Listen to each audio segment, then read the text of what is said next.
ఇప్పుడు మీకు చూపించేది దోసకాయ మామిడికాయ కర్రీ అండి. ముందుగా బాండీ అయితే పెట్టేశానండి. ఆయిల్ అయితే వేసేసాను. దాంట్లో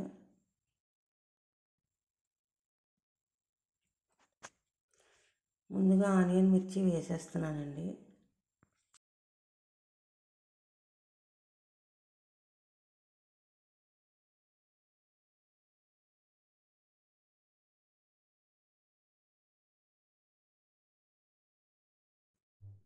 చూస్తున్నారు కదా, మిర్చి అలా చక్రాల్లాగా తరిగినండి. మిర్చి దోసకాయ మామిడికాయ కర్రీలోకి అలా చక్రాల్లాగా తరుక్కుంటే బాగుంటుందండి కర్రీ. అందుకే నేను అలా చక్రాల్లా తరిగానండి.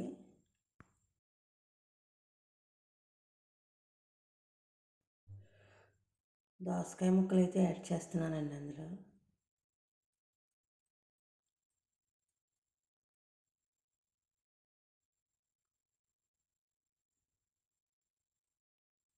చూస్తున్నారు కదా, దోసకాయ ముక్కలు అయితే అన్నీ యాడ్ చేసేసానండి. వీటిని కూడా బాగా మగ్గనిచ్చేయాలండి. బాగానే ముక్క మెత్తపడేదాకా వీటిని అలా మగ్గనిస్తూ ఉండాలి.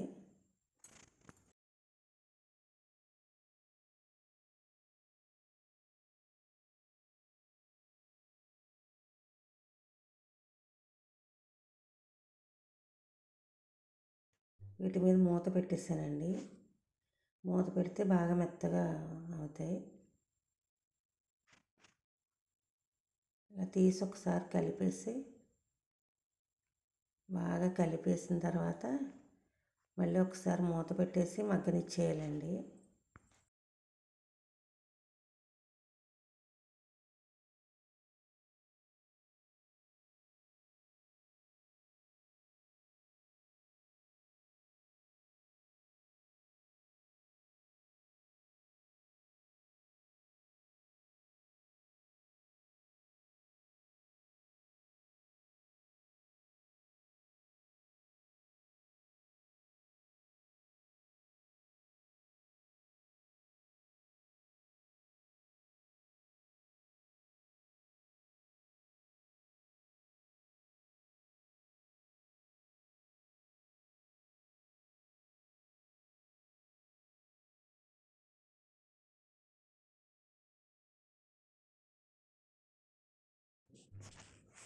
ఇంకా రుచికి సరిపడా సాల్ట్ అయితే వేసానండి.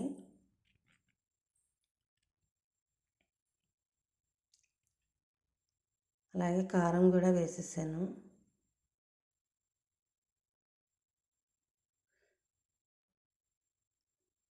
చూస్తున్నారు కదా, బాగా వేయించాలి.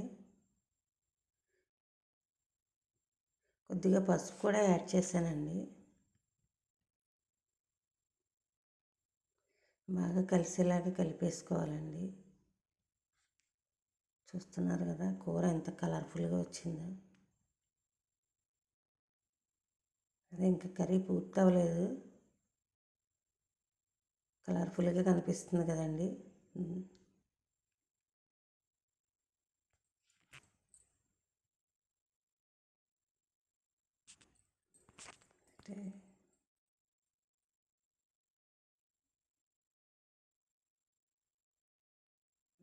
సేపు వేసాను.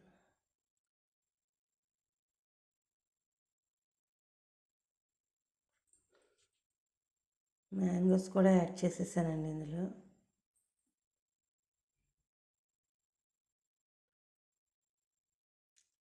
దోసకాయ ముక్కలు బాగా మెత్తగా అయిన తర్వాత మ్యాంగోస్ వేయాలండి.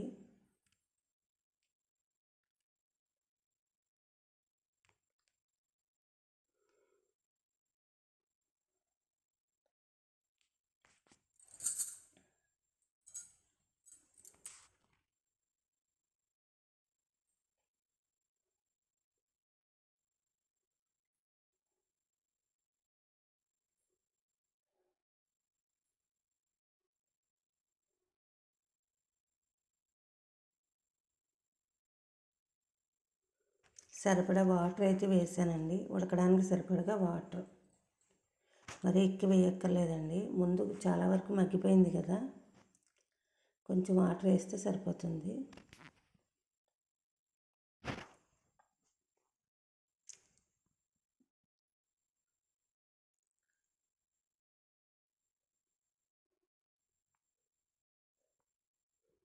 ఇప్పుడు మూత పెట్టి మగ్గనిచ్చేద్దామండి.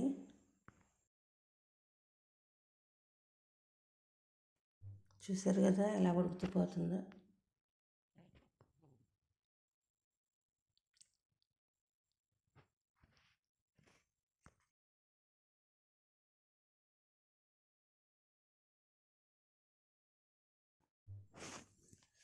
మళ్ళీ ఒక్కసారి మూత పెట్టేసి మళ్ళీ మగ్గనిచ్చేద్దామండి ఇంకా మెత్తగానే. చూసారు కదా బాగా కుక్ అయింది.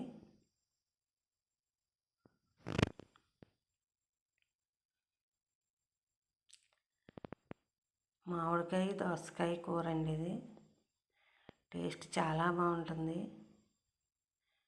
మీరు ట్రై చేయండి.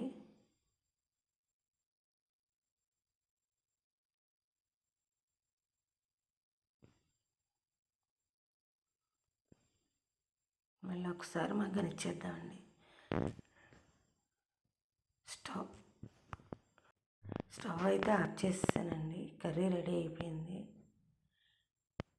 ఇప్పుడు వేడి వేడి అన్నంలో చక్కగా కర్రీ వేసుకుని తినేద్దామండి.